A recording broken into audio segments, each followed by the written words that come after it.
លើលោកនេះមានអ្នកណាចង់ក្រអូខេសូមរីករាយស្ដាប់ជាមួយខ្ញុំបានទៅហើយសូមផ្ញើបទនេះដល់បងប្អូនដែលជាកម្ម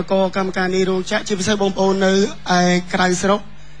ដែលទៅធ្វើពលករអីគេណាខ្ញុំលើកទឹកចិត្តបងប្អូនថាបងប្អូនព្យាយាមទីទៀតយើងនឹងមានបានទាំងអស់គ្នាអរគុណរីករាយជាមួយខ្ញុំបានទៅបាទ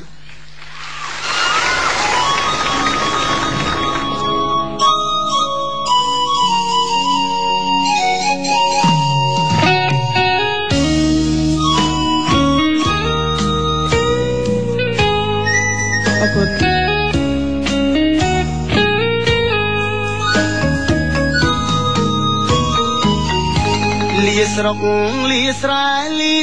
ម៉ែលាពុកអើយដើម្បីថ្ងៃមុខក្រែងរួធូធី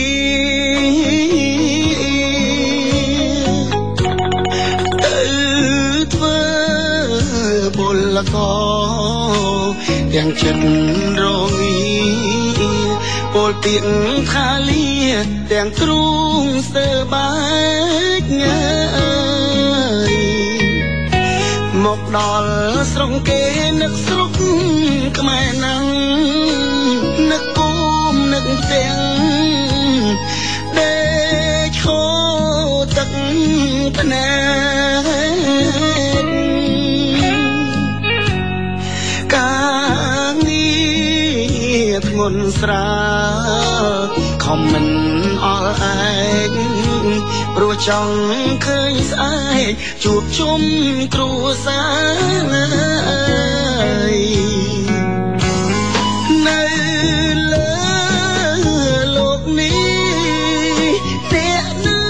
ចង់ក្រចង់រួត្រដោវេទនាខ្លោចសា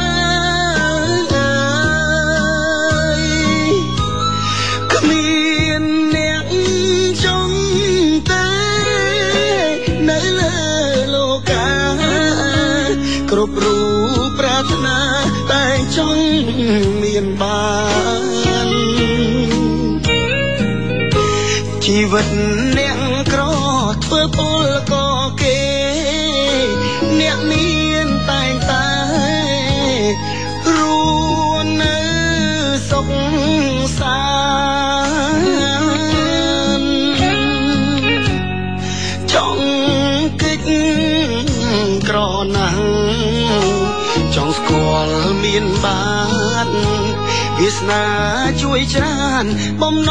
ងខ្ញុំផងអើយ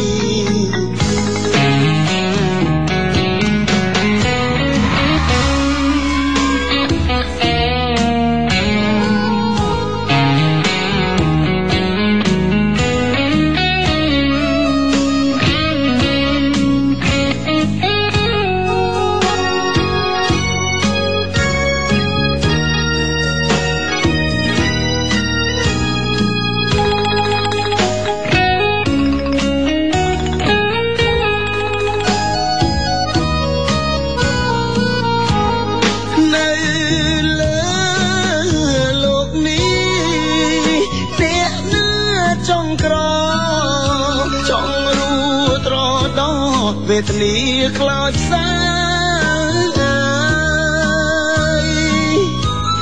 គ្មានអ្នកចង់ទេនៅលើលោកាគ្រប់រូបប្រាថ្នាតែចង់មានបាន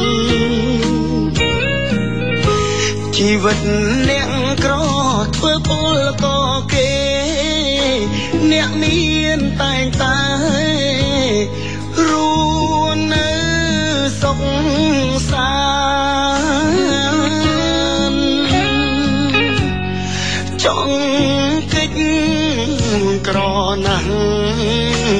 ចង់ស្គាល់មានបានវាសនាជួយច្រើនបំណងខ្ញុំផង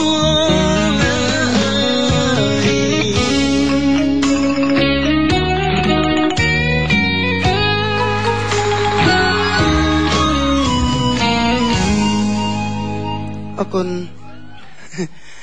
បទ ជំរាបបទនេះសូមផ្ញើជូនទុកក្នុងបេះដូងរបស់បងប្អូនទាំងអស់គ្នាសម្រាប់បងប្អូនដែលជាអ្នកមានបើសិនជាអត់ត្រូវរឿងក៏ជួយស្ដាប់ផងទេណាឲ្យយល់ពីអារម្មណ៍អ្នកអត់អរគុណរីឌីសាបុកចបានបទទៀតជា